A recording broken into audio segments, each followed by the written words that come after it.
IB Nation, what's going on? This is Upon Further Review, fresh off of the Notre Dame's 45-32 victory over the North Carolina Tar Heels. I am Ryan Robertson, Director of Recruiting here at IrishBreakdown.com. This is Vince Dario, the football analyst here at IrishBreakdown.com.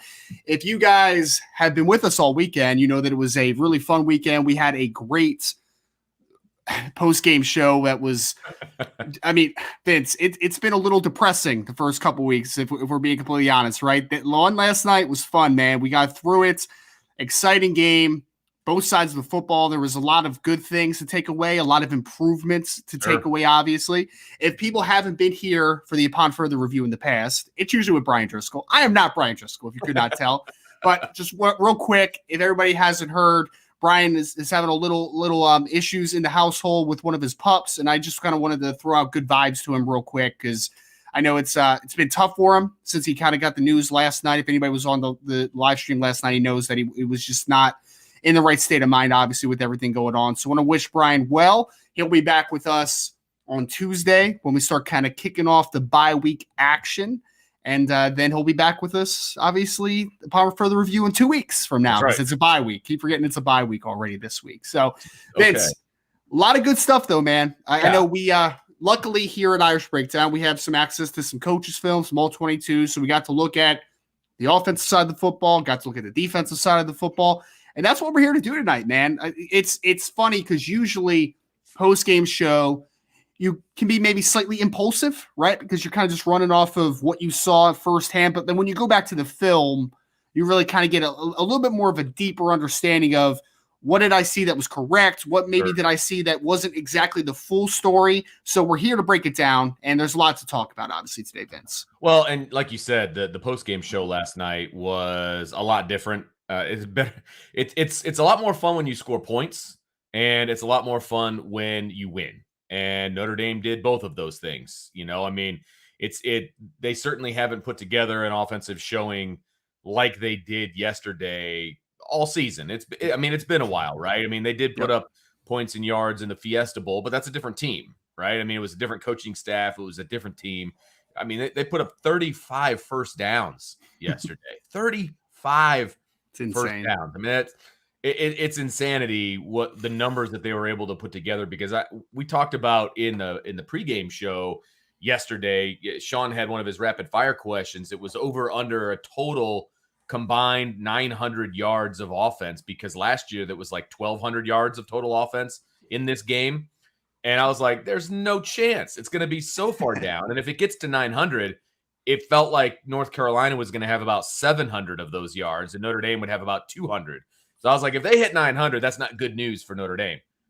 They were over 900 yards of total offense, and it was really good news for Notre Dame because they had 576 of them. So yes, it was those kind of shows. I mean, those kind of games are a joy to break down. I mean, let's be honest. There's a lot more good than bad. There's still plenty of things to work on. There's still plenty of things to tighten up. Don't get me wrong. But this was definitely one of those situations where, for me at least, the film was as good as I hoped it would be based on my live viewing of the game. And I focus more on the offensive side of things. You focus more on the defensive side of things. Yep. But, you know, when you put up 570 plus yards of offense, there's a lot of good things to see. There's no doubt about it. And I got much more of an appreciation for Tommy Rees's game plan going back and watching the film. Some of the things that he did to move the eyes of the defense for North Carolina, who were just taking the bait left and right. I mean, it almost felt like he was up in the booth just drawing things up in the sand and like, let's see if they'll fall for this. And they did every single time. I mean, that's basically what happened. He was able to pretty much do whatever he wanted from a game plan, from a scheming standpoint, from a play design standpoint. And he had the defense guessing all day long. And it was fun to watch, frankly. It was fun to watch, and it was fun to break down. Yeah, and I know we're keeping it obviously a little bit of a macro view, because how it's going to work tonight, first and foremost, we usually have a mailbag at the end since it's the Upon Further Review. We're not going to have a mailbag, but if anybody wants to throw out a super chat out there, always have time to kind of answer some questions that are definitely pertinent to obviously what we're talking about. So exciting times. I'll say this also. If you haven't signed up at boards.irishbreakdown.com, which is at the bottom here, I was feeling a little angsty this morning, Vince. So I'm like, all right, I'm gonna post some all 22 clips on the message board this morning. So some of you, if you go sign up there, I'll tell you this, not to be cocky or anything, right? But there is no other Notre Dame website that is going to give you all some coaches film on their message board. I'm just putting that one out there in the universe, right? We do. Yep, that's what we do, man. That's what we're here. We're here to please. We're trying to give you guys as much content and as most comprehensive content out there, right? You know, again, not patting ourselves on the back, but we're trying to give it all to you as much as we can here. So, like Vince said, he focused mostly on the offense. I focus on the defense. Vince, you already kind of started talking about the offense there a little bit, right? Kind of the understanding of what Tommy Rees was able to get done, and Drew Pine, and obviously his second start looked a lot more comfortable, a lot more kind of narrowed in on what his responsibilities were and what could be expected. So let's start with the offense, obviously, right? You already kind of started the conversation. Vince, my biggest takeaway, and we talked about it before the show, Tommy Rees was manipulating some dudes on the defensive side of the football, man. The linebackers were not having a good day in this one. Oh, my. Well, and I will be specific because Dan Mulligan is one of the IB Nation out there. He kind of reached out to me. He's like, hey, can you break down this play? Because he's like, I don't think the common fan out there will realize how good this actually was. And I agree with him because I went back and I took a look at it, and he's 100% correct. The pass protection, or even play action / pass protection that Tommy Rees was utilizing in this game was, like I said, it's not something that I've seen before. Now, I could be wrong, and usually I like to ask Brian because he's got a beautiful mind when it comes to things like this, but it's not something that I remember. He did a masterful job of, so let me try to set this up. So I believe it was 11 personnel that was on the field, and on the touchdown pass to Michael Mayer. So Michael Mayer's on the right-hand side, and he does an in route. So he goes up, he cuts in, simple, easy. It wasn't even that great of a route. I mean, he just went out and over, and he was wide open. The reason he was wide open is because at the snap of the ball, there was a play action. And if you remember us talking in pregame about play action, I kind of went on a little bit of a tangent talking about Drew Pine and his accuracy and all of those things, and how play action is going to be really, really important for him in moving forward for his career, because he's not the most accurate, although he was pretty darn accurate yesterday.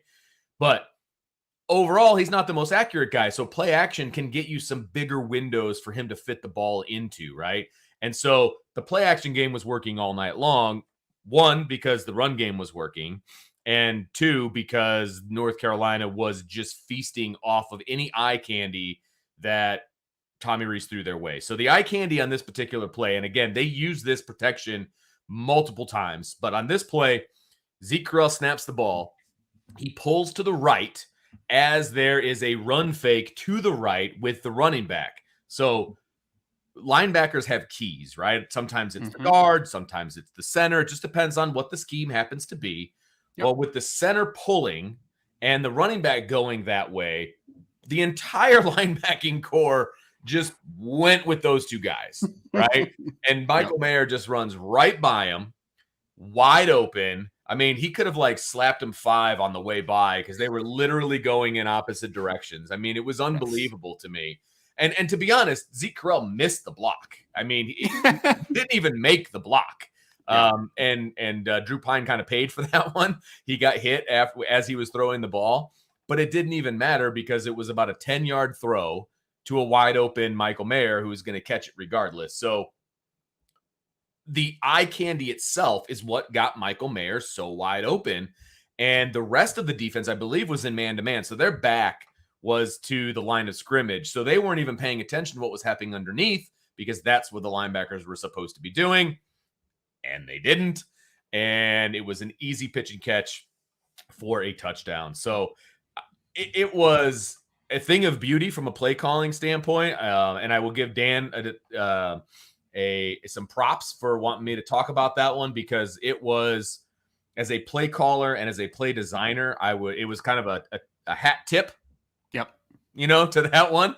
And it was just a really impressive job because, like I said, no matter what candy he put out there, they were taking it and they were eating it. So from a linebacker's perspective, Ryan, I want you to talk about this because they, like I said, they were just doing whatever Tommy Rees wanted them to do. And that's not good. It was just not a good showing by them. Yeah, well, I mean, so let's talk about why that was such an effective play, right? Because first of all, Dan Mulligan's in the chat with us. Met Dan at the IB tailgate a couple weeks ago against the unfortunate Marshall game, but Dan was awesome meeting you, man, and the wife.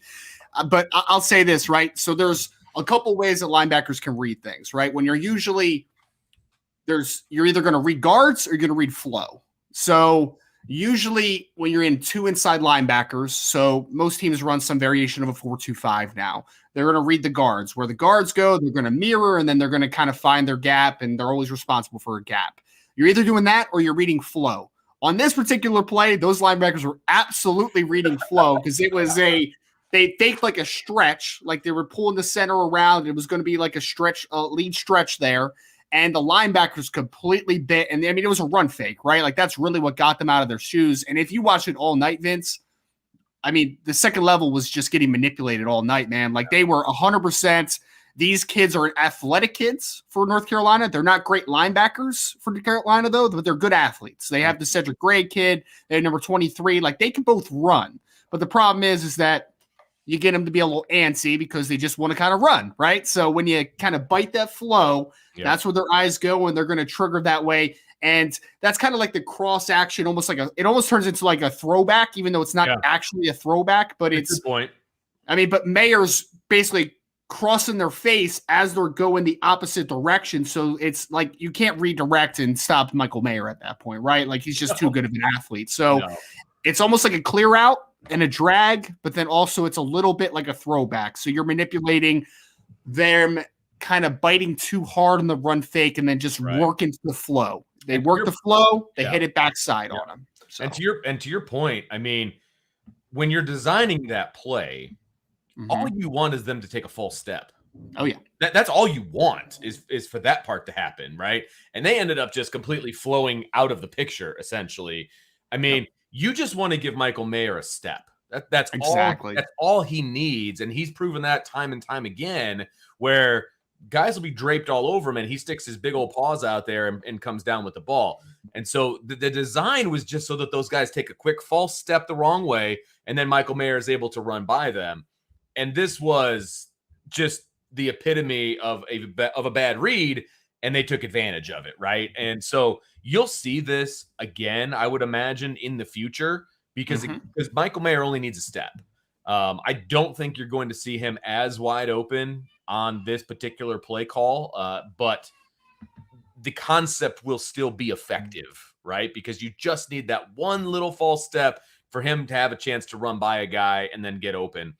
But no, it was great play designed by Tommy Rees. It was very, very impressive. And thanks, Mr. Mulligan, for bringing that up to us. It was a lot of fun to look at.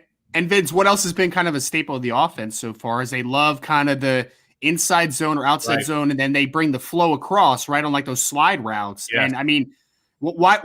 So the great thing about the slide routes is like obviously you're going to throw those occasionally, right? You're going to get a guys like Styles or Mayer kind of just out work into the flat and just get it to the ball quick and let them run. But also what it does is it's going to slow down those linebackers because now they can't process just the run. Now they see that flow coming backside and it makes them freeze for a second because it's what they call eye candy in coaching, right? Exactly. Like you're trying to make them just feed them the candy. Exactly. Yep. Just feed them the candy. So, last week we talked a lot about the left side of the line doing a really good job or taking that step in the right direction. I think they did that again this week, but the right side of the line equaled their talent and their ability this week, right? It wasn't kind of an oblong situation. It was like, okay, the whole line is taking a step right now. I thought that Josh Lugg and Blake Fisher played a great game. They were moving bodies. They were, and I said it in the post game show that I thought that Fisher had a good game, but I wanted to go back and look at it. And my guy was moving people. Okay. Fisher was moving people. He was really good in the run game. And then as a whole, the pass protection was really, really good. I mean, it was really, really good. And we talked about the fact that they were pulling some different guys. They weren't just doing that with Carell. They were doing that with some other guys where they would pull them to the outside and they were picking up stunts and they were picking up blitzes and they were running guys out past Drew Pine. I mean, they did a really good job in pass protection. Some of the plays Drew Pine had forever. Yes. I mean, forever to throw the football. And then he would decide, okay, well, I'm going to, sneak out and gain a couple yards or get outside the pocket or whatever. But he had ample time to do pretty much, whatever he wanted. And it showed. I mean, he did a really good job. The offensive line did a really, really good job. And Michael Mayer, we applaud him all the time for his pass skills and for his route running. He finally decided, okay, this is the week where I'm going to block somebody. Yeah, and he did a pretty good job. Not a great job. Okay, I don't. I'm taking. It's about improvement, Vince. It's about improvement. I'm taking off the rose-colored glasses. I'm putting them off to the side over here. He did a good job, not a great job, but it was better than what he's done the first 3 weeks. Right? Yep. He was finishing some blocks. He was staying on blocks longer than he was in the past. But he was just kind of throwing a shoulder at times, or he would just kind of bat at the guy and hope that he would, not be involved in the play. He was actually attaching himself and driving guys today.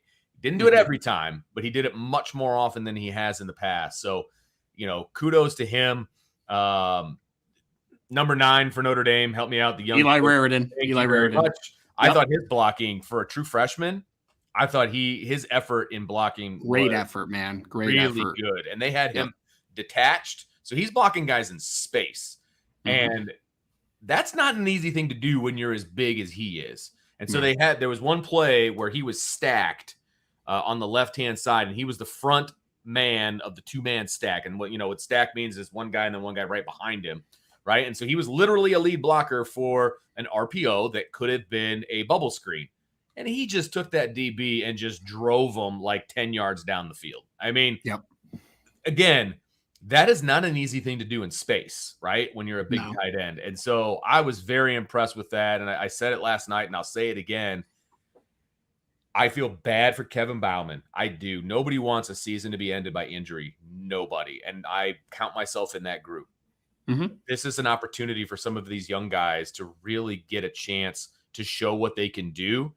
And even if the coaching staff was being stubborn by keeping Kevin in the game and his blocking wasn't real good, now they don't have that option anymore, and now those guys have to play, and they're showing that they deserve to be out there. I can't wait for Tommy Rees to start getting those guys involved in the pass game as well, because the next 3 guys on the list can all catch the ball in space. They can all do things up the seam. They can all catch the football, and they can all block. And I'm excited to see what those guys can do moving on in the future. Vince, the coolest thing was the clips that I posted on the board were actually all offensive clips. And I posted one of, it was Estime. It was a really nice run. It was one of the chunk runs that he had. Yeah. And everyone just kept talking about Eli Raridan on the play. They're like, oh, look at that block on Eli. Because he not only helped, so it was an inside zone to the front side. So not only did he help the combo with the offensive tackle, working him up to the second level, he also broke off and got a piece of the linebacker that helped to spring him, right? And it's so exciting. Yes. Because honestly, I thought Eli Raridan was going to be a seamless pass catcher early on in his career, right? Like he was going to make that transition. I didn't know he could be this type of blocker early on. So that gives me even more excited about what his future is. I mean, if he could be this all-around kid and he could play with this much effort in the run game, because if he is just as good as he is right now as a run blocker through his career, it's good, man. It's passable, it's solid stuff. Absolutely. As a true freshman, as an 18-year-old kid. And if that kid is actually 245 pounds, and he is going to be 265 before you know it, man, he is going to be a massive kid because he looks skinny still, right? So, I mean, he'll be that by spring. Yeah. Oh, easy, man. So the question is, people have I've been posing in the summer, and I know some other people have been wondering, like, after Michael Mayer, and like, hey, let's not shoot him out the door too quick, right? After Michael Mayer, who's the next guy?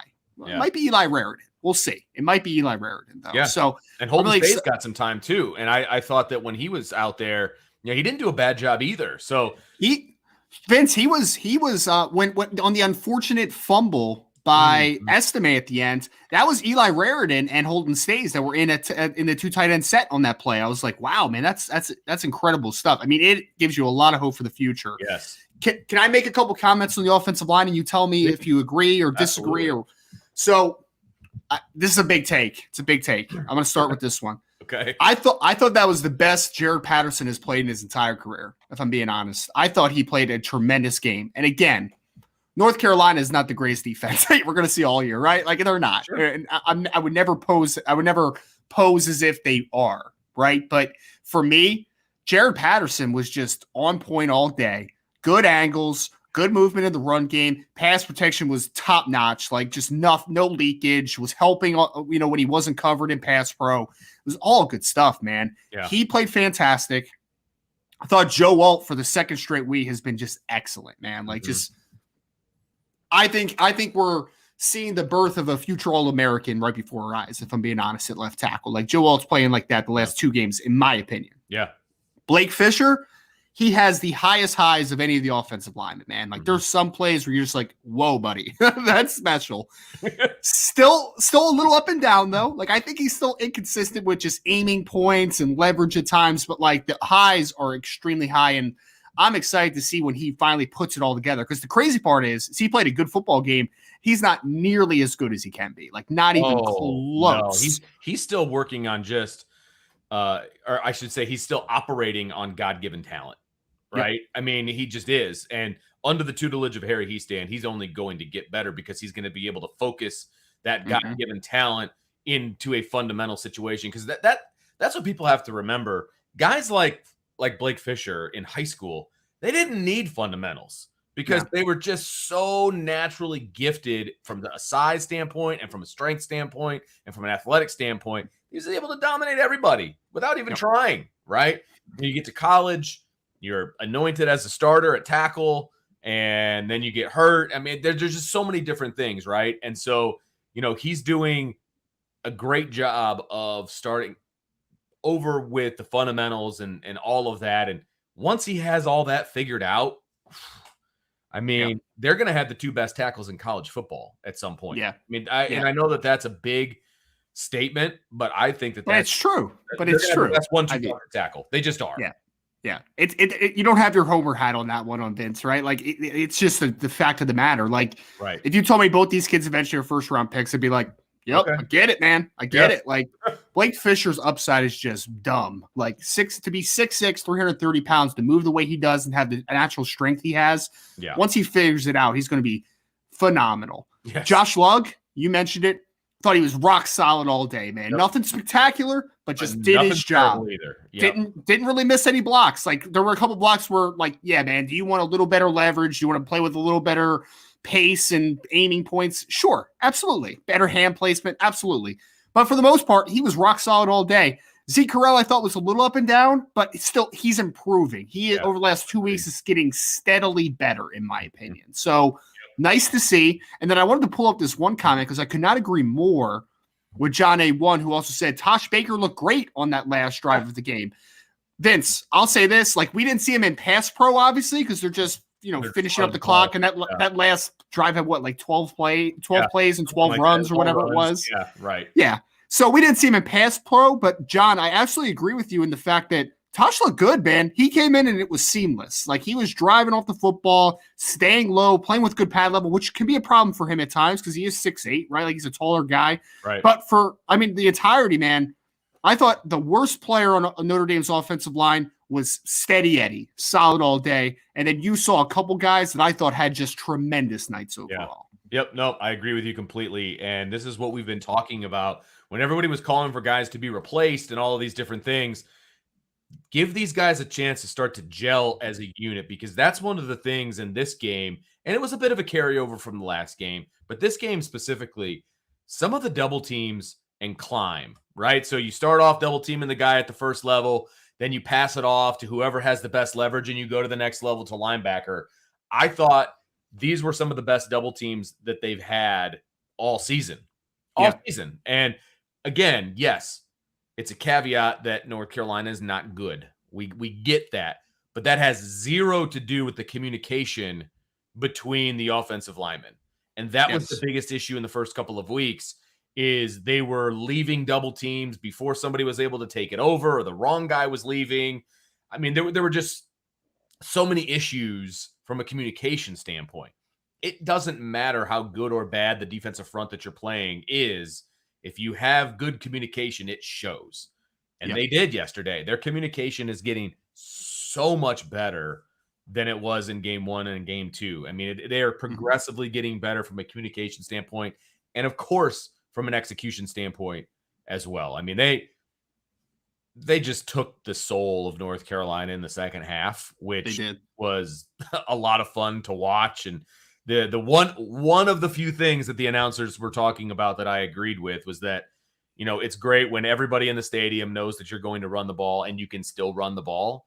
That's because of the offensive line, right? That's demoralizing, man. As a defensive player, when they could just do whatever they want in the run game, that kills your spirit, if I'm being honest. I was telling Brian a story the other day, Vince. It's like there was this one school here in New Jersey. I remember when I played, we actually beat them once, which was like the only time we beat them in 19 years. But this was a team that was just so much better than us typically from a talent level perspective. They would try their spread stuff right in the first half. And when we figured it out, because we were pretty well coached, just not as talented as this other team, the second half, they would just say, all right, screw this. We're going double type power I and just run it down your throat. You know what I mean? Like it's the same thing. Like it's just, you can't substitute for that talent kind of discrepancy. And one thing I'll say though, is I was impressed with the communication aspects because one thing North Carolina did, they ran some stuff up front as far as twists, stunts. They were moving around a little bit, man. Like there was moments where in pass pro, they did have to have really good communication. I thought they passed that test for the most part, right? Yeah. So good stuff all the way around. I can't believe we are 27 minutes in. We haven't talked about the running backs at all, Vince. So I know. Good point. So on first impression, all three of them went over 100 total yards. Everyone had at least one touchdown. It was all sunshine and rainbows when we did the post-game show. My question to you now is, going back to the film, was it as good as we saw initially? So the first part, I don't know if confused is the right word, but I was not anticipating Logan Diggs to be the starter, right? After the game that Estime and Tyree had last week, I figured Logan Diggs is going to be the number 3 guy. He'll get his touches, but I was surprised that he was the starter. And he got off to a bit of a slow start, if I'm being honest. Like I wasn't over, like he was just being almost a little too patient at times. But then he kind of hit his groove. And it was kind of when they got him outside of the box a little bit. Like I felt like that's where he started to excel. And then, of course, they started running him in the middle in the second half. And he was fine. But he was dancing a little bit too much, I thought. And then when they got him outside, then he started doing his thing and he started getting more confidence, et cetera, et cetera. But, I mean, the other two guys, Tyree picked right up where he left off last week, running between the tackles, running hard, kind of a one cut. He's a one cut guy, right? He's a one cut in the second level and go. He was real close to breaking a couple of those, which would have been awesome. And, what can you say about Estime? He blocked really, really well. That one play, you can talk about it. We talked about it in the post-game show. It was, what a great block. He literally sealed the edge. It should have been, what did Brian say? Felonious assault or something like that. Like true statement, great job blocking. And then of course, he ran the ball hard. He said such a good pad level when he runs the ball between the tackles. I can't even imagine being a DB and wanting to get in front of that once he breaks free. I just, that is not something for your safety that you should be wanting to do from your physical safety standpoint. The running backs did a great job. And obviously the play of the offensive line allowed them to do more than they were able to do in the first couple of games. But these guys are running better too. And I thought their pass protection and their blitz pickup was better this time around as well. Across the board, we've seen running backs in the past that just don't have a clue when it comes to pass protection. Just not a clue. These guys all are doing what they need to do in the backfield. They literally have a 3-headed monster right now. And you can put any one of those 3 guys in, and I'm confident that they're going to get the job done. And all 3 of them are different. And I Yes. love the fact that they went with 2 running backs a bunch. That was, I mean, how long have we been waiting for the 2 running back set? And they don't have to both stand next to the quarterback. Like, that doesn't need to necessarily be the case. They were putting, he was putting them in the slot. He was moving them around. He was putting them in motion. Like, it was fantastic. I mean, it was a great showing from the running backs, Ryan. I was really impressed, and I just hope that they continue to ascend as well, because the ceiling is very high for this triumvirate of backs. Yeah.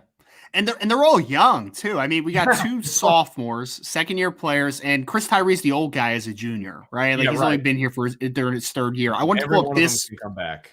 Exactly. And I wanted to pull up this response from Mike Sullivan, who said, I thought Logan hurt that same shoulder. Then when he came back in and played even better, it was like he was no longer scared to hit it. And Mike, I think you might be onto something there, man, because I did notice that during the game, Vince. I don't know if you saw it, but like, he did kind of touch that shoulder at one point. And then I felt great for Logan Diggs, because it's been a rough start, with the coming back from the preseason injury and just not looking like very confident the first couple games. Sometimes that happens though, man, where you need to get hits to kind of get it going again, like you just taking that first hit sometimes can be an intimidating type of thing. And I think that this game was huge for Logan Diggs. I mean, he had 10 catches for 50 yards. He had a couple catches for over 60 yards and had that walk-in touchdown off of the play action. Like, it's great. And I would argue that his, 39-yard gain on like the 3rd drive or whatever near the end of the first quarter, that was like the spark that they needed, man. Like, that was a huge play for Logan Diggs for this team. You want to talk about a 2-back set? That was him and Chris Tyree were in the backfield together, and they set Diggs on that boom motion that Brian talks about sometimes. They faked the inside handoff to Tyree. They brought Lorenzo Styles on that little slide route underneath. Everyone sucked up on Lorenzo Styles, and they just hit Diggs on the wheel route right behind him, and it's just like, that's great stuff, and it's creative stuff. So again, hat tip to Tommy Rees. Running backs, again, I mean, you had the Thunder in Aldrich Estime. He really, again, like I thought last week against Cal, Tyree did a lot of the heavy lifting, and then Estime kind of was the hammer down the stretch, right? And he kind of closed out that football game. Similar thing today, man, this past game. I mean, there was at one point late in the first half, he had 1 carry for 29 yards. And then the second half, before you know it, he's got 17 for 134, and he was that hammer again. And I think you saw great things from Chris Tyree again. I think you saw a nice comeback game for a Logan Diggs. So you're right. They do have a 3-headed monster. How about Davis Sherwood, man? Getting a little spot time at fullback. Did a solid job. Job. There were a couple times where he was blocking out on the perimeter. Did a pretty darn good job. I mean, he got scholarship for a reason. And you know what? With what they ask him to do, I think he does a pretty good job. You know what I mean? And they're not asking him to be anything crazy. They're asking him to be a really good blocker. And guess what? He does that. And so, you know what? Get him in there. That's fine. Bring him in. Because he's listed, I think, as a tight end now or what? Who cares? Bring him in. Let him lead block. Let him seal off the perimeter. Fantastic. And just let the big dogs eat. That's all you need to see. You know what I mean? Amen. As a former walk-on, I feel good for David Sherwood. Like, he is earning his keep right now. And I love the fact that you mentioned the pass protection for the running backs, because I posted a clip on Twitter and on the message board where there was a pass pro rep for Aldrich Estime where, Vince, I need to show this to you after the show, man. He pawed him, bro, and then he caught him off his center of gravity a little bit, and he finished him on the ground. I was like, he got that out of the Kyron Williams School of Pass Protection. Like, it was fantastic to watch. So, I mean, Vince, like, again, I know we're making this all sunshine and rainbows, but the offense scored 45, and I could argue they could have scored 60. Like, if we're being completely honest on it, right? Absolutely. And exponential growth across the board. Wide receiver wise, I think this is where we kind of get into, like, Lorenzo Styles had a good game, but we still need others to step up around him, right? Well, like that's a big key. And part of that is them, right? Now I'll start with the good, right? I thought that the wide receivers blocked a heck of a lot better yesterday than they did the week before. The week before, they were completely uninterested in blocking. I mean, there were literal whiffs in blocking for the wide receivers last. Yesterday, they were forming up on guys and they were mirroring guys and they were doing some stock blocking and they were doing all of these different things that I've taught my high school kids to do, mirror the guy, get in his way, lock on. They were doing those things. So clearly it was a point of emphasis because the wide receivers did block much, much better. Now, their releases off the line of scrimmage still aren't great. There was one pass where Lorenzo Styles was running a go route and he literally got pushed out of bounds and gave zero window to Drew Pine to throw the ball to. I mean, he was literally running down the sideline on the wrong side of the sideline. You can't do that, right? You can't, even if he was inbounds, he wouldn't have given enough of a window to complete that pass, right? So there are still issues there. I also think that they're throwing or they're having guys do jobs that they're just not very good at. For example, Jaden Thomas is not a deep ball threat. That's just not his game, okay? His game is in the start of the second half where he ran that slide route across the formation, caught the ball while running and was able to turn it upfield for about a 12-yard gain. That's Jaden Thomas's wheelhouse. That's where you want him. He's that big slot, and like we kind of talked about those slide routes and some ability to work after catch opportunities. Like that's what Jaden Thomas is. Like he's a big physical wide receiver that can do some stuff after the catch. That's what I think Jaden Thomas is. Absolutely. I agree with you though. Yep, and he could be a chain mover. You know what I mean? He could be that kind of a possession wide receiver. Nobody likes to be called that. I understand, but he could be that guy. There's a place for him in this offense. It is not running a post route where he was pretty much essentially triple covered. That's not who he is. And so they're putting him in position to not be successful.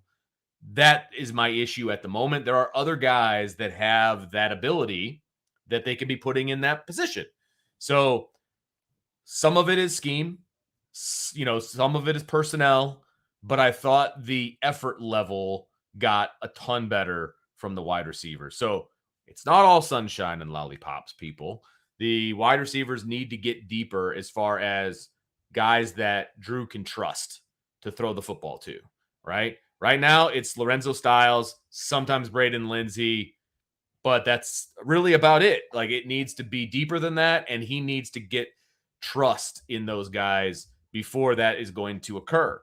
And I don't know how that's going to happen. Maybe the bye week is a great opportunity, for that to take place. I think it is. I think there's a lot of things that they can work on because we've talked about this in the past as well. The first week of a bye week is self-scout. Like that is where you look at everything that you're doing offensively, defensively, personnel, packages, all of these different things. And they're not taking any days off, which I love. They are going back into the lab and they're going to figure out what they do well and what they don't do well. And I think that they're going to take that next step. And then the second week, of course, is BYU prep. This is a huge game coming up for them, for this offense. So to kind of put a bow on the offensive side of things, this is a huge game for the offense moving forward because, yes, the North Carolina defense is terrible, okay? They're not good. Other defenses are going to be better as you move forward. No doubt about it. Now, there's going to be other ones that aren't very good either, but the BYUs, the Clemsons, the US, well, maybe not even USC, but BYUs and Clemsons of the world, they're going to have better defenses, okay? You are going to have to bring it offensively, and you are going to have to build off of this experience against North Carolina. Is this a boost for their confidence? Absolutely, both from a player standpoint and a coaching standpoint. It's a huge build for your confidence.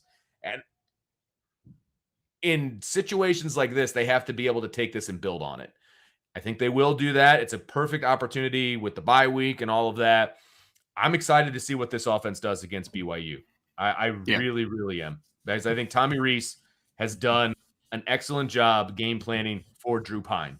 And this is a point I wanted to make, and I didn't even run it by you, Ryan. I talked about it with Brian yesterday, and I want to see what your thoughts are. There have been people out there that have said that Tommy Rees does a much better job scheming and game planning for quarterbacks that are like him, as opposed to quarterbacks that are like Tyler Buckner, for example. I thought that was hogwash, and I kind of ignored a lot of those comments and things like that. Now we've got 4 games to look at. We've got 2 games with Tyler Buchner where the game plan was not great. It just wasn't. And we got 2 games with Drew Pine, and Drew Pine resembles Tommy Rees much more than Tyler Buchner does, and the game plans have been amazing. I think that there's some validity to that statement. I mean, I was thinking about it yesterday during the game. I was like, maybe those people are right. Maybe he can only game plan for guys that are kind of like him, and that's not good, but at the moment works, I guess. So I don't know. What say you on that? I know that's kind of a weird take, but that's what I was thinking about during the game yesterday. I don't think it's weird, if I'm being completely honest, because I mean, Vince, like, you're a teacher still currently. I was an educator at one point. I do think that and we know that there is a bunch of different, let's take this from a learning perspective, right? There's different types of learners. There's visual learners, there's hands-on learners, there's people that need to just write things down a million times to just kind of memorize things. And I think that if you have a player that may learn similarly to you, right, or that you did, I think there is some continuity there, right? Like if he sees something in a Drew Pine that was similar to him, it's easier to coach that, right? Because he's been there, he's done that. So I think there is some validity to it. I do. Ultimately, though, this is my opinion, for Tommy Rees to be at the highest level that he possibly can get to. And that's not even talking about like job promotions eventually to the NFL or anything. I'm just talking about to be the best version, best offensive coordinator he possibly can be. He needs to learn how to do better with different types, right? Like you need to learn to assimilate your intel, because he's a smart guy. We've talked about this. I think Tommy Rees is a very smart offensive guy. But the fact of the matter is that you need to be better teaching the players that aren't like you, if that is the case, right? Like you need to be better to assimilate to different skill sets. That's what separates the really good teachers from the great teachers. Absolutely. Like that's what it does. And ultimately, coaching is teaching at the end of the day. Like that is really what it is. So I do think there's validity to your argument. I really do. And we'll see. I mean, again, I don't want to sell Tommy short. I mean, it's basically a knock on him to say that, even though he's being successful at his job over the last 2 games. Mm-hmm. But I think that we'll say the jury is still out, but the thought creeped into my mind while I was watching the game on Saturday. And so we'll kind of see where things go. Maybe we'll revisit that in a few weeks and see how that goes. But, hopefully he can continue to game plan and do the things that he needs to do to keep Drew successful and to keep this offense successful. I still think there's plenty of tweaks that they can have offensively to make them an even better offense moving forward. So, personnel standpoint, from a package standpoint, I hope we're just scratching the surface at this point. But this is the offense. This is the kind of production that we talked about in the summer. It took 3 or 4 games to get here, but this is what we talked about. And this is what we saw from this offense. And again, it's North Carolina, so we can pump the brakes a little bit. There's no doubt about that. But at the same time, this is what we thought was going to happen. So let's see if this is a one-off, or if they can continue, against the BYUs, the Clemsons, et cetera, of the world. We'll see. Yeah. We'll see. Time will tell. I think the timing's great, though. You go into the bye week, you're feeling pretty good about yourself. And let's be clear about this. Yes, North Carolina's defense is not good. We've talked about that several times. Yes. But ultimately, Notre Dame's offense did what they needed to do in that game, right? They exceeded our expectations, if we're being honest. I mean, what I predicted 31 points. They scored 45. I don't know what your prediction was for the. I think it was like 34, 31, something along those lines, 35, something like that. Yeah. So they did better than even we anticipated, right? So I think they exceeded. It's exponential growth. We talked about it. They were definitely better in Cal. It still wasn't pretty, but they were better than the first 2 games. Second half Cal was better than first half Cal, obviously. Yeah. So if you take just the second half of Cal and then the full game this past weekend, then Notre Dame's offense for 3 straight halves it's trending in the right direction, right? And I think again, is everything perfect? No, absolutely not. But we're talking about exponential growth. The offensive line is getting better. Quarterback had a good day, his best day of his Notre Dame career. Wide receivers need to have a couple answers, but you had Lorenzo Styles had a really clean game to make some plays, had the long touchdown to kick off the game. Like there was a lot of good offensively. So with that being said, we're going to move over to the defensive side of the football. Yes, make sure to give this video a like, hit that subscribe button, notification bell, all that good jazz. Make sure to hit boards.irishbreakdown.com and sign up there for the message board where you get some great intel, some just great conversations mostly. So defensive side of the football, Vince, was an interesting day because we knew coming into the game that Phil Longo and the North Carolina Tar Heel offense was off to a great start this year. Obviously, they were averaging going into the game 51 points a game. Now, it wasn't against the best teams. We talked about it. Georgia State, Florida A&M. Still got to score. App State. 51 points a game is still 51 points a game. I mean, 51 points a game. Drake May was playing phenomenal. They were running the football at a crazy clip, over 220 yards a game. So they were doing what they had to do against bad teams, like no doubt about it. Or I shouldn't say bad teams. App State's a pretty good football team, but like for the most part, they are superior to the talent they were playing, right? So they come into the game, it's going to be a little bit of a dogfight. And honestly, for the majority, in my opinion, and we talked about it yesterday, I think Notre Dame had a really nice defensive game plan. Now, it was interrupted and kind of, I don't want to say ruined, because ultimately they still held this team 17 points below its season average, right? Or something like that. They still did a good job, right? Like every one of their numbers were down for what a season average perspective was. But the matter of fact is, if you don't have those two blown coverages in the fourth quarter, you're sitting there and you're like, wow, Notre Dame held this team to 20 points, a team that's averaging 51 points a game.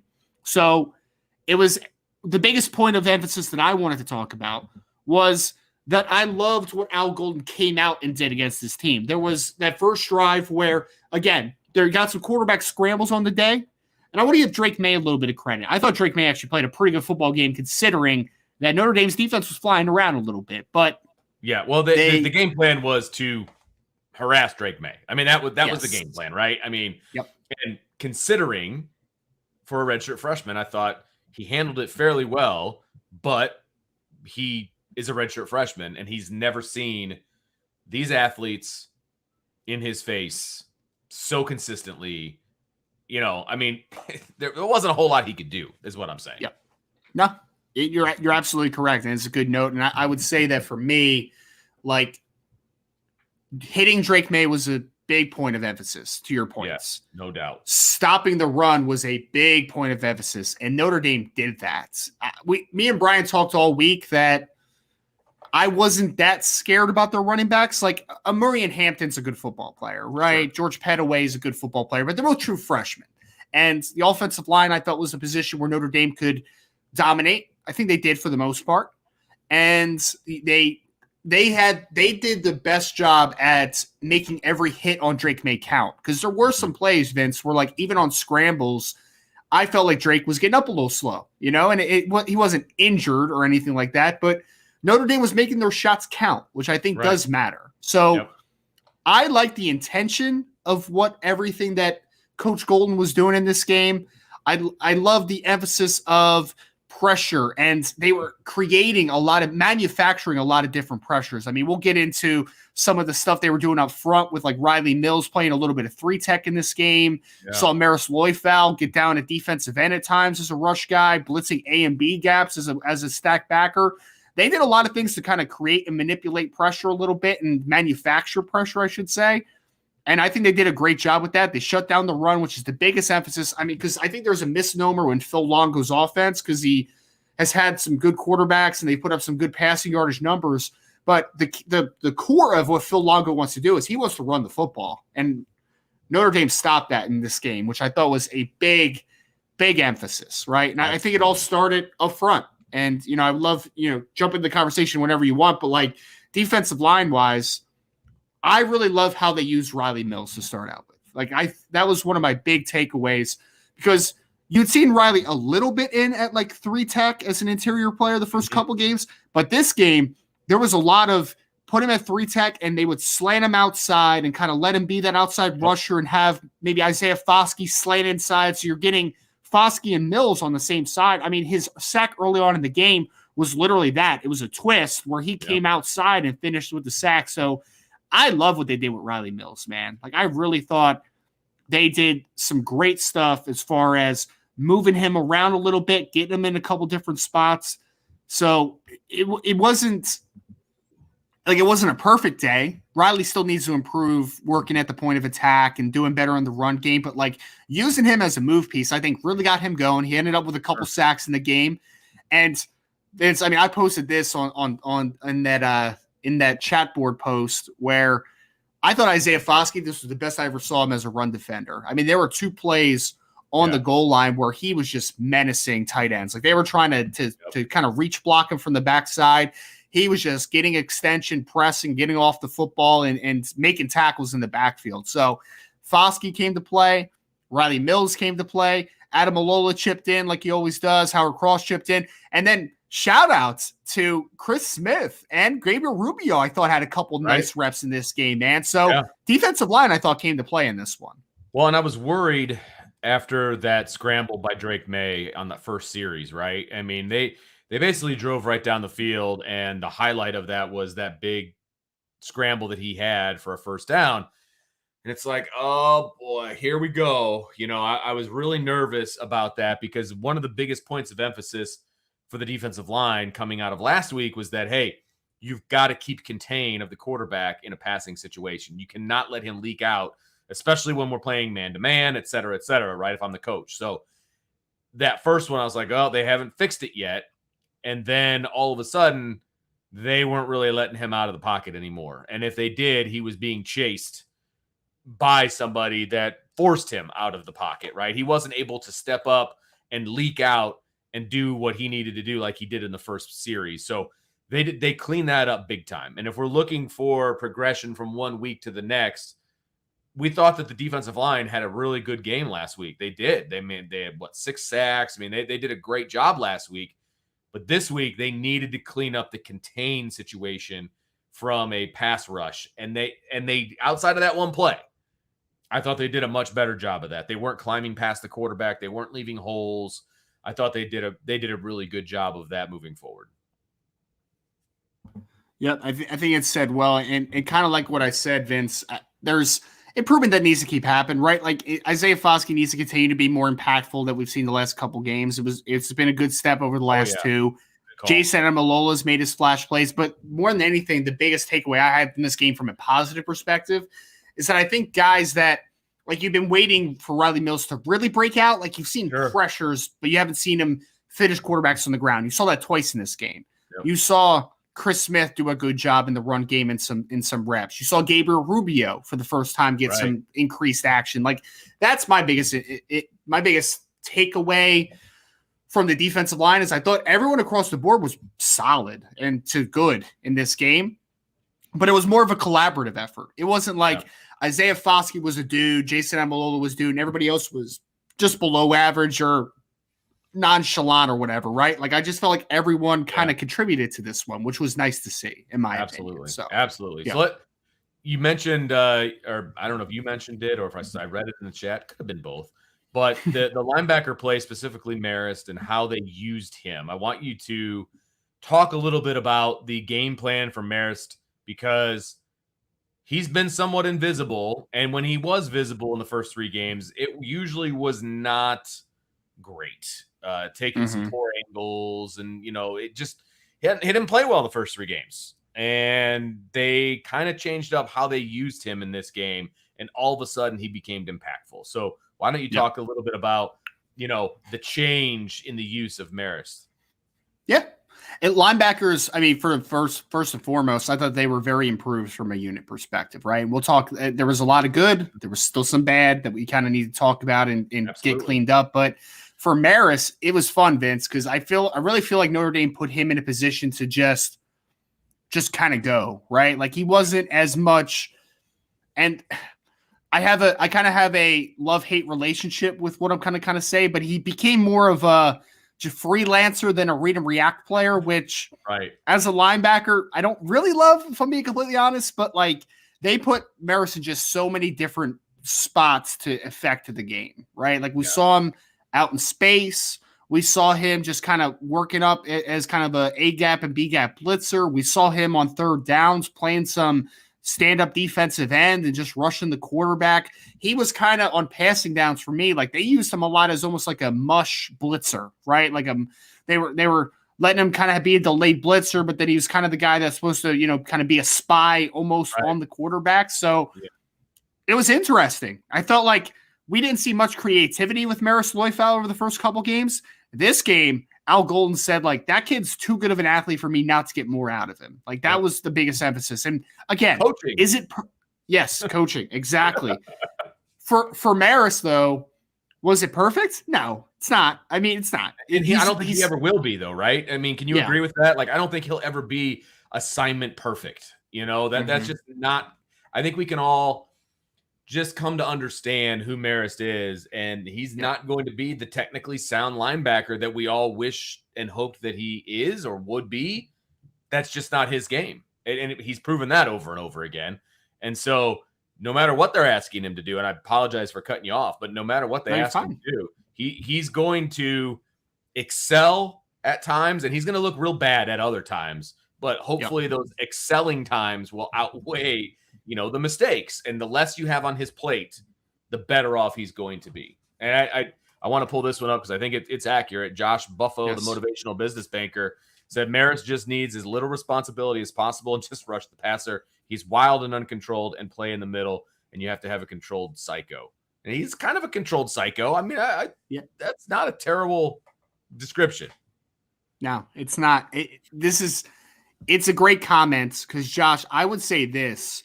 I think that you can compartmentalize the skills that Maris Loifel has. Like, he could be a kid that on certain downs you could put out at Rover and just say, like, hey, that tight end's your man-to-man. That's all you got to worry about, right? Like, your man-to-man on him. On third downs, you can put him at defensive end and just rush him.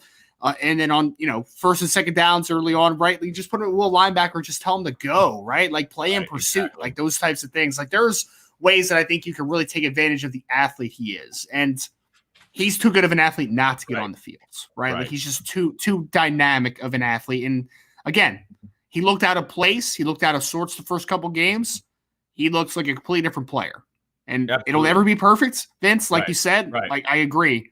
It'll never be perfect with Maris, I don't think. But it can still be very impactful, the plays that he can make. There might be a game where he might only have 3 or 4 tackles, but he might also have a quarterback hurry, a sack, a pass breakup in a big moment. Like, he reminds me of what I would call a playmaker at that position, right? So that's just kind of what I see. And couple notes I had at the linebackers, though, besides that, Vince, play Prince Cowley is a big one for me, man. Like, they need to play him.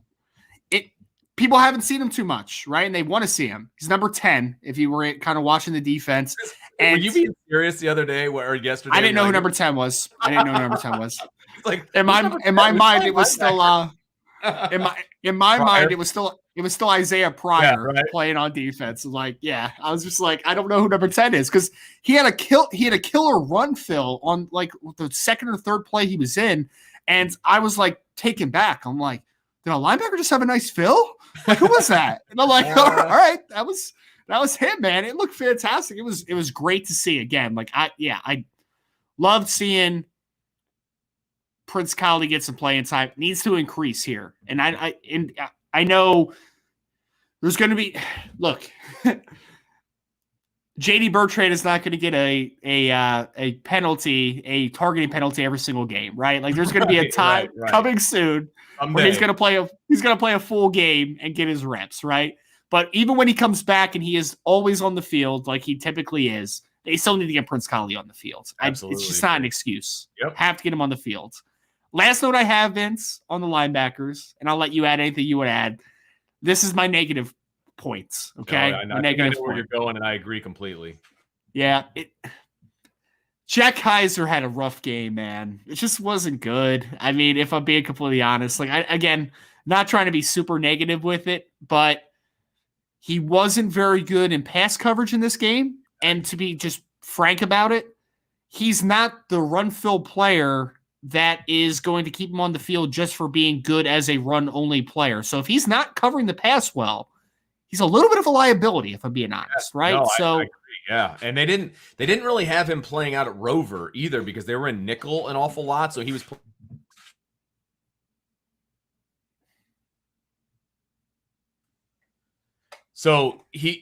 he was playing more inside than he was outside as a rover. They were in a lot of nickel and things like that. And he was an absolute liability in the passing game. And that is a problem moving forward.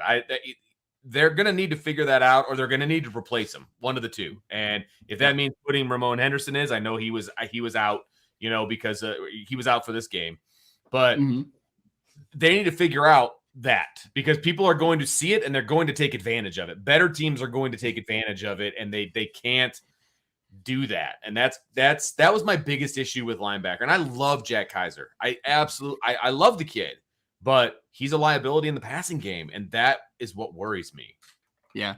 And he had some solid moments last year, Vince, and I feel like he's regressed a little bit. And I'm not sitting here and saying like bench Jack Kaiser and never look back, right? Like I'm saying that he needs to play better is all I'm saying. Like he needs to pick his game up a little bit right now. So again, he's not getting replaced. I'm not throwing him off to the side. I'm not throwing him in the trash heap. All I'm saying is that Jack Kaiser is more talented than what he's showing on the field right now. And he needs to play better because we've seen him better. I mean, exactly. He wasn't a passing liability last year, and at least I don't remember it being in such an obvious situation as it is this year. And so we know he can play better. We need to see that, or they need to start looking at other options. I mean, that's where they're at, because the slim margin that they're working with right now, right, for success, they can't make mistakes, because a mistake like that can be something that will lose them the game in a close game, and they can't be there. They can't have that. Yes. Yep. Agree completely. So secondary now, and then we'll finish up and we'll get a couple super chats to get out of here. So secondary for me, Vince, this was my biggest like hit or miss group of the night, because I thought for the most part, I saw a lot of great stuff out of the cornerbacks, especially, man. Like I thought Benjamin Morrison had some nice moments. I thought Jaden Mickey had some really good moments. Tariq Bracy's just been a baller all year. Like there was just some really good stuff in coverage for the most part. And I thought the safeties, like mistake free is kind of how I don't think they were super impactful, but I think that they didn't give up anything really either. Outside of, I thought Xavier Watts took a really bad angle on that touchdown against Clarence Lewis. Like it was a really bad angle. He should have at least been able to tackle him. Like it should not have been an 80-yard touchdown, in my opinion. But I agree. Working back to the corners, look, Cam Hart has had his struggles the first few games. Would never lie about it, right? But it's been like a couple highlighted plays, and then for the majority of the game, he's been pretty good otherwise. Right. But I think that what is really clouding this performance is those two big plays, especially late in the game, man. And look, I don't know, after watching the film multiple times now, I don't know whose fault it is exactly on these two plays. It's hard to tell, isn't it? It's really hard to tell. Because let's take the Clarence Lewis one, for instance, right? The 80-yard touchdown. They were both to that green kid who I think is a freshman. So it looked like cover two. Clarence Lewis took a zone turn inside. So for people out there, just most general sense, if you're in man coverage, you're usually turning to the sideline or towards the player. If you are playing zone, you're turning to the middle of the field so you have good vision back at the quarterback, right? So he took a zone turn inside, and he's clearly working, and then you see Xavier Watts playing half field. So there's two safeties deep. So he's playing one half of the field. So that's cover two. That's a true Tampa 2 type of style. Easy to see. Yep. So what Cam Hart's supposed to do is supposed to contact and carry his threats until there is a threat underneath in the flat, right? So then he lets him go once he takes him into the cover, into the deep safety zone, and then drops down. I don't think there was ever a flat threat, so Clarence Lewis was carrying him, right? One, I thought it was a bad job by Clarence Lewis. I don't think he had any physicality on that play, and I think that he probably should have just carried a little better, right? Like it seemed like a little nonchalant to cover two, and he's just like, all right, get out of here. You're not my guy anymore. But like there's a feel to playing cover two. And the second bad part is that this one was just, in my opinion, it was they just did not do well with making a play on this play, right? Like I think the second coverage that I'll talk about with Cam Hart, I think there's some miscommunication there. This one, I think they just did not do a good job in their responsibilities. So sure. Xavier Watts coming over the top, and he takes a really flat angle, and the wide receiver just runs by him, basically, right? So That one is something where I'll just say, I think Clarence Lewis should have been a little more physical. I think he should have been a little more consistent as far as in his technique. And I think that Xavier Watts took a bad angle. It shouldn't happen, right? Like, it shouldn't have happened. The second one, I have no idea what happened still, because I'm looking at it. The Cam Hart coverage where it went for like a 60-yard touchdown or wherever that was. Vince, like, I still think it was cover 2 again, right? But it did look like cover 2, which was a terrible call in that situation. So yes, it's like, I don't want to believe that it was cover 2 from a call situation, but it sure as heck looked like it from an execution standpoint. So was it a communication issue? Was it a bad call? I don't know. Yeah, I truly don't know, because this is the 4th and 21 that was super frustrating at near the end of the game, right? That got it back to 45-32. So there was a corner fire in the boundary. Cam Hart's to the field. Right. It looks like he's in cover 2 and just kind of lets him go. But the safety didn't get far over. Like, he was still kind of playing more middle of the field. So I'm like, is this supposed to be cover 3 and Cam Hart just thinks it's cover 2? That's what it seemed like to me. But regardless, if there's some miscommunication, if you're Cam Hart, you got to get back, brother. Like, you can't. It's 4th and 21, man. If you're confused at all of like what is happening right now, you got to get back. Like, you just got to. Like, it just, because he's now a second-year starter. He's now played a good amount of football. There's no excuse for that type of miscommunication, Vince. Because like in his mind, also, if I'm the defensive back and I'm like, oh, I think they called this, but I'm a little unsure about it. What, like we just said, why would you be calling cover 2 on 4th and 21? Like, you should be sitting back in cover 4 or cover 3. Like, keep everything in front of you. And for whatever reason, I just think there was big miscommunication. But all that being said, that stuff has to get cleaned up.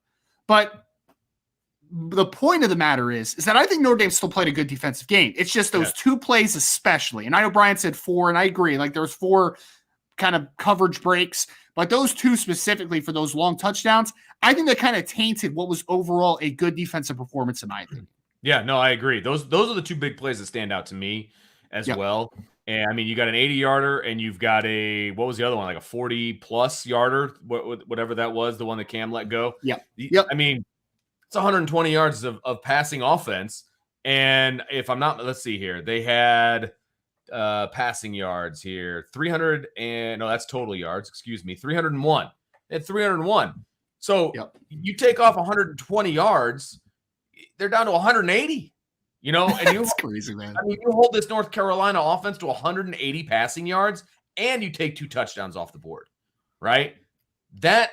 We are literally hiring a choir and singing the praises of the defense at that point. 2 plays, and there were a lot of really good coverage plays from a one-on-one standpoint. I thought Cam Hart had a couple of nice ones. I thought Jaden Mickey had a couple of nice ones.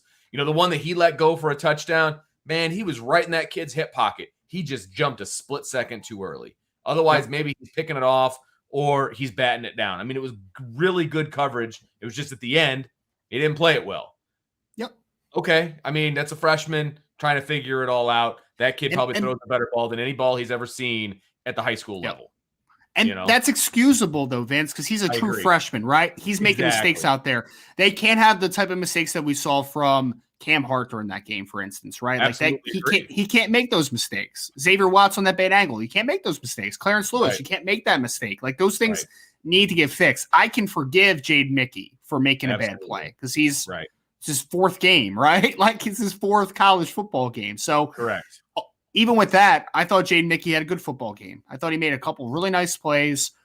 Tariq Bracy, I'll say this, like, Josh Downs had 2 touchdowns, Vince, but I just want to speak his praises again. He is, I mean, in the first 4 weeks, man, he's had to deal with Jackson Smith and Jigba for the first half until he got hurt, had to deal with Josh Downs. He's been put against some dudes at receiver, man, and he is answering the bell so far. I mean, what did Downs have? 5 catches for 30-something yards? Like, did a phenomenal job. So, again, just want to win this defensive breakdown with saying, hats off to Tariq Bracy, man, because I'll be very honest about this. He's been their best DB, bar none. By far. Yeah. I mean, Brandon Joseph's been pretty good in spurts, but, like, by far, in my opinion, it's been Tariq Bracy. And he was a kid that it could have been easy to write him off during his career because there were some struggles, there was some confidence issues at times. But hats off to Tariq, man, taking advantage of his 5th year and playing really good football. So good for him.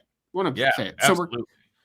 So let's end this defensive segment with a little bit of a positive note, and then let's get to a couple of these super chats before we get out of here, man. Let's do it. Love it. I will also say, and I said this last night, and it's not really a film review situation, but you brought up Brandon Joseph.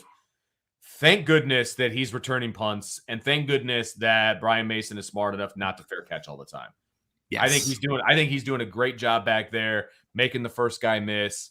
And as Brian said in the post game yesterday, play calling from the 15-yard line is a lot different than play calling from the 30-yard line. So if you're only picking up 12 to 15 yards every punt return, awesome. Fantastic. That is exactly what you want because you're putting yourself in better field position. You're going to win the field position game, and it's it's great. He's doing what we know. They've had guys on the roster that had that ability in the past. They just weren't allowed to do it. And now they're being allowed to do it, and Brandon Joseph is making some plays. I can't wait till he breaks one because that's going to be so much fun because we haven't seen a punt return in God knows how long. So, I'm excited for how he's playing back there. So, good note. He's flashed on and off as a safety, but I think as a punt returner, he's doing a great job. So, I want to give him a little bit of love before we move on to some super chats. Let's see here. All right, let's start at the top from Alex Udell. Thank you very much, Alex. Freshman corners are legit. They're stealing reps. They're not stealing them. They earned them, man. They're earning their reps. Exactly. They're earning their reps, man. And I think that's probably what you meant, Alex. And I agree with you. Look, freshmen aren't getting on the field unless they earn it. And that has been very clear, right? And these two guys are earning their time on defense, and they're doing a fantastic job. When I see 20 and 21 on the field, I feel pretty darn good about it, to be honest with you. Well, because think about it this way, Vince, like, you have Cam Hart, who's going to be an NFL player, right? You have him at one corner. And then Clarence Lewis has played good football this season so far, man. And Morrison and Mickey have been playing so well that they're basically saying, like, even though cornerback has not been a weakness, it's been good. We're too good to keep off the field, right? So, yes, to your point, they have earned everything they've gotten so far. Yep, no doubt about it. Tristan Martz with the super chat. Thank you very much. Has Clarence Lewis been officially passed by Morrison? Well, Morrison has started the last 2 games. Yes. I don't have the play numbers in front of me. Snap counts. Yeah, the snap counts. I think Clarence is getting more snaps, but Morrison has started. So depends on how you look at it, I guess, Tristan. I'm not sure, to be honest with you. Morrison starting, but Clarence is getting more time. So regardless of who ends up as the de facto starter in the most important parts of the season, the fact is that you need both those guys, right? Like, you need Clarence Lewis, you need Benjamin Morrison. They need to play good football, and they both are, in my opinion, right now. So, looking up the North Carolina schedule here for the next one, and it wasn't going as fast. I was hoping you would talk a little bit. No, I'm just kidding. I'm sorry. No, it's all good. Go Irish with the super chat. Thank you so much. He says, you guys see Mac Brown's press conference, very complimentary. Says Notre Dame is a top 10 team and might be the best team that they play all year. And I wanted to pull up their schedule just to see. We know their non-conference schedule was not very good as far as, name recognition in Florida A&M, Appalachian State, and Georgia State. And then, of course, they've got their ACC schedule the rest of the way. So, yeah, Notre Dame's the best team on their schedule. They have Virginia Tech, then Miami. Mm-hmm. You know what Miami did last night? Duke, Pitt, Virginia, Wake Forest, Georgia Tech, and NC State. So Wake Forest otherwise, right? I guess. Yeah, Wake Forest, you could make an argument there. I agree with you, and that's at Wake Forest. So, that's not going to be a walkover at all for North Carolina. But I don't think Mac was going too far out on a limb when he said Notre Dame's the best team that they're going to play for the rest of the year. But to say all that in defeat, I will. Mac Brown he's a pro. He is a pro, and he'll take the lumps when the lumps are deserved. And we all talked about how the officiating wasn't great last night, but no matter what, they weren't going to win the game based on a couple of those calls. I will say that Notre Dame beat them fair and square from start to finish, regardless of the refs. So, Mac Brown said how it was. Now, I don't know if Notre Dame's a top 10 team right now. I would argue that, but at the same time, they could be by the end of the season, depending on how things shake out around them. So, it is what it is. It could have been easy for Mac after kind of the officiating and just kind of the back and forth on the sideline for him to be really salty in the press conference, but good for him for showing some class through the defeat, in my opinion. He's a classy guy, and I'm sure that somebody can come up with a reason why he's not classy, but I have not personally seen it, so I think he's a class act, and he was in Friday Night Lights, the TV show, so you got to give him credit for that too. Oh, he was. Good call, man. I forgot about that. One of the was a nice little cameo. Yeah. That's great. Wow. Good call. Great. So Milton Fan 15, he says, for my mistake, he had one earlier that wanted to know where Mike Goolsby was on the podcast. Mike Goolsby doesn't work for IB. I know I look like a former Notre Dame linebacker, but I am indeed not Mike Goolsby. I could pass for like a former manager, but that's really about it. Definitely former manager. I could not pass for a player. So at least give yourself a former holder or something like that. Like, come on. I hope I have a future kicker in the house, but not for me. I am not that good. So, but thanks, Milton Fan. Really appreciate it, man. We were just giving you a hard time, so it is all good. Let's see. Mike Sullivan says, "Good night, everyone. 3 a.m. comes fast. Hope everyone had, I wanted to pull this up because of this last part. Hope everyone had a great National Daughters Day. It's not too late to call them. Well, ours live in our house, right, Ryan? So we will wish them. I didn't know it was National Daughters Day. I feel bad. I would have told Jules, yeah. I know. I saw it on social media. I haven't said anything to my daughters. So happy Daughters Day to Ella, Lily, and Chloe. And so there you go. And happy Daughters Day to your daughter. Happy Daughter's Day to Juliet, sleeping upstairs right now. That's there right. You go. So that's why I had to pull that one up. We're all family first here. Let's see. Fashawn, Alabama, flip. I think I butchered that last night. Probably butchered again, so I apologize. More turnovers and sacks would be nice to see. Agreed. They need more turnovers still. They got what? One yesterday. It was the fumble recovery. Forced fumble, yeah. And that was it. And so they've got 1 in 4 games, and no interceptions yet. No interceptions yet. So. And we had the over under at 25 at the beginning of the season. So if you took the under, you're in a good spot right now. Looking pretty good right about now. They need to have a coming out party, a game where they have like 3 interceptions to get us back on track there, man. But I agree for Sean. They definitely need to. I think they're getting pretty good pressure the last couple games, but again, like create chaos and turnovers will follow. Absolutely. And he has another one here. It seems Kaiser, Hart, and Foskey have regressed. I push back slightly on the Foskey one. I don't just slightly. Look, I'll say this. I think Kaiser needs to take a step forward. There's no doubt. Cam Hart has been a weird one because I think there's some moments of really good football and then there's some like blunders at points, right? So I think there's a confidence issue a little bit there, just slightly. I think he can get it turned around. We'll see kind of how the rest of the season goes for Cam Hart. Isaiah Foskey, look, it was a rough game against Ohio State, and give Ohio State's offensive tackle some credit. Paris Johnson and DeJuan Jones came to play. They played a much better game than I gave them credit for leading up to the game. They played really well. But I think since then, we've seen some plays from Isaiah. And I posted a couple clips again on the board where in the run game, especially yesterday, Isaiah Foskey was a dude, man. So he's doing some of the dirty work, and I think he's a better player in the run game this year than he was last year. I understand, though, that like the perception is like, hey, he's going to have 15 sacks this year, and I think he has 3 in the first 4 games, which is still a solid number. But I think that there's been parts of his game that have actually been better than last year. It's just hasn't maybe materialized into as many sacks as people want. Agreed. Absolutely agree. And I believe we have one more from Tyler Evans. And thank you, Tyler. He says, what do you think of the college football season so far? That's a loaded chaos. It's chaos, man. It really is. Lots of upset. Go ahead. You got App State beating Texas A&M a couple weeks ago, who Texas A&M then turns around and beats Arkansas this past week, a top 10 team. You got Middle Tennessee State upsetting Miami. You got Texas nearly upsetting Alabama one week, and then a couple weeks later they lose to Texas Tech. Like, this is a chaotic season so far, man. Oklahoma lost yesterday to Kansas State, who just came off of a rough loss. So it's been an interesting week, season of college football, I'd say, Vince. Absolutely has, and it's been fun to watch. I wish I could watch more of it. live. I watch as much as I possibly can. And I will say away games are nicer because it doesn't take all day for me. And so I get to watch a little bit more football. The Clemson Wake Forest game yesterday, I was kind of glued to that one.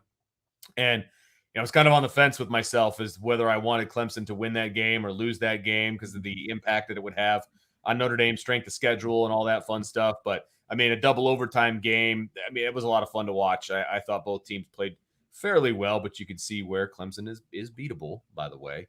And but yeah, I mean, the college football season has been a lot of fun. I kind of live and die with what Notre Dame does, and so it's been a depressing college football season for the first few weeks. But yesterday was a bit of a breath of fresh air, I will say, and so it was nice to talk some offense and to see Notre Dame put some points on the board and all of that. So, again, we could do an entire show about this particular question right here. And I know that the college football channel that we have, they do talk about college football. So you check that out. Absolutely check that one out. Yep. Go ahead. What's the official name of it? It's like CFB. CFB Nation. CFB Nation. Yeah, with a couple of the sporting news guys, make sure to go check that out. Yeah. That's a great plug there, Vince. I'll say this, man. I have a buddy that is a big bettor in the college football world, and he texts me every week. And this season has been just so chaotic. I'm like, buddy, you just need to stop texting me. Like, I can't predict anything right now. Like, this is bad. I know, right? This is really bad right now. I'm making you lose money. Let's not let that happen. But good plug there, Vince. CFB Nation. Make sure to go over to the YouTube channel, hit that like button and subscribe button over there. Also, subscribe to this podcast, hit that notification bell, hit the like button. Every little bit helps. And of course, as always, go tell your friends about us, right? Absolutely. I think we put out a pretty good product. Again, this is the Upon Further Review, closing the door on the Notre Dame 45-32 victory over North Carolina yesterday. Obviously, we're recording this on a Sunday. We will be back. Well, I will be back tomorrow with Sean Davis to talk a little bit recruiting. We'll do the recruiting hour. Then myself and Brian Driscoll will be back on Tuesday. Start diving into it's going to be a little bit of a weird week, right? It's the bye week, so we're not going to be doing the opponent preview or anything like that. But make sure to stay tuned. So hit that like button, hit that subscribe button. You never know when another show is going to pop up, so hit that notification bell as well. And then I'll make the plug for the evening show, IB Sports Nation or IB Sports Talk. And check that out, 6 o'clock, Monday through Thursday. It'll be Jesse and Sean Monday and Tuesday. Jesse's going to pick up the slack for me because I'm going to go and check out my son's football game on Monday night. Nice. It's a rare game that is on a Monday, not on a Saturday during the kickoff show. So I get to go actually watch him play live and in person. So Jesse was nice enough to pick up the slack for me. So I appreciate that. So Jesse and Sean, Monday and Tuesday. I'll be back for the mailbag on Wednesday, and then Jesse and Sean again on Thursday. So without further ado, for Ryan, I'm Vince, and we will talk to you next time on the Irish Breakdown Podcast.